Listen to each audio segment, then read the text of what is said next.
Hi, I'm Nick Harris, owner of Fast Track HVAC, and I grew up in Stanwood, Washington. I'm Patricia, his wife. We run Fast Track together. I also grew up here, right in Stanwood. We are super excited to be sitting right here. We just got our showroom almost complete, and we're working on it. It was a long time getting here. For sure, it was a journey. It was a long journey. In 2008, the recession hit us really hard. We were living couch to couch. We were homeless. We moved all the way to Spokane. It was hard. We were newlyweds. We just got married in 2008. And right after we got married was when everything hit. I was just a little bank teller. And working in HVAC at that time was impossible. In that time, we were living with my grandparents, and then we ended up getting pregnant with our first son. But we lived with his sister. We lived with a friend. We lived with my parents. We did a lot of bouncing around. We heard about Housing Hope, and we got on the list because just things were not looking up. It was looking hopeless. Every time he'd get a job, he'd get laid off, or the company would go under. It was just always something. And so we finally got on the list for Housing Hope when we heard about it. And I called every single month to stay on that list. So I had to call every single month. I had the number memorized. Yeah. I think it was close to a year of calling and staying on the list. And we got the call that they would have a shelter open up for us a week before Christmas. Week before. That they would move us in a week before Christmas. We had a 2-year-old, and I just cried because the idea of having our own Christmas tree at that time felt like we had never really had that for our kid yet.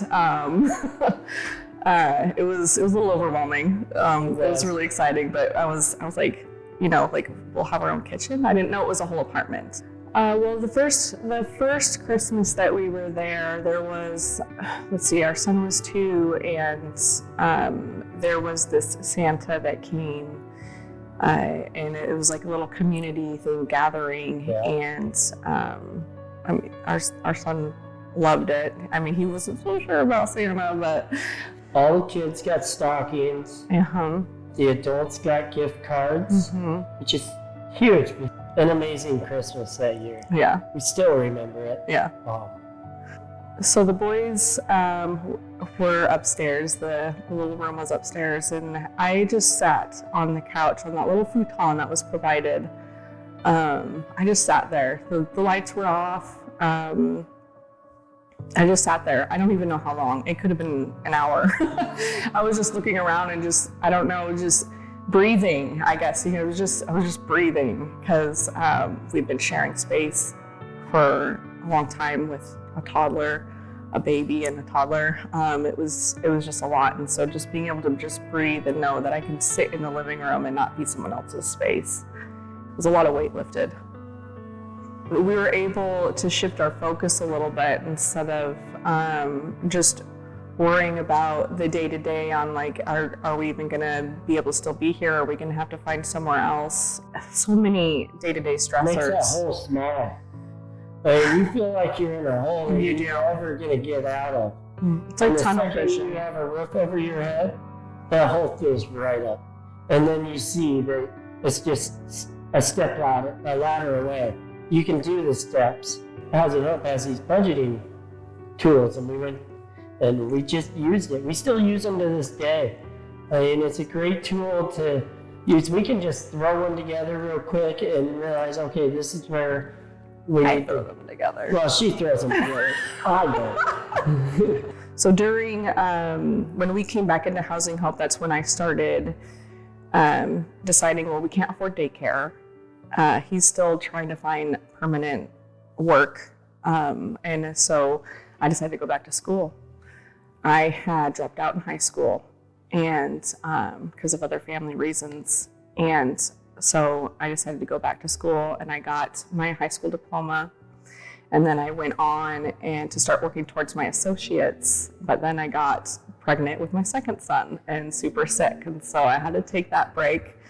And his first year too, after he was born, was really rough. It was just a whole whirlwind. So it wasn't until he was about a year old when I went back I jumped back into school to finish out that degree and busted butt. Yeah. So one of the really exciting things, and it was always something that we flirted with for a long time, was like, oh, someday maybe we'll have our own business. But it seemed like an overstretch. Like it was just one of those too big of dreams to be true. But when we bought our first house, I mean, like that originally would seem like too good to be true as well. When that whole thing happened, and then when we sat together late at night at the dinner table with the stimulus money, and we're like, should we do this? And let's just do it. And we always have a rule: sleep on everything. Mm-hmm. Well, this one we didn't sleep on. We didn't. We sat there and we just sat together and we pulled the trigger. I had already put together a business plan with my degree. I got my bachelor in business during 2020, and we just sat together and we just pulled that trigger.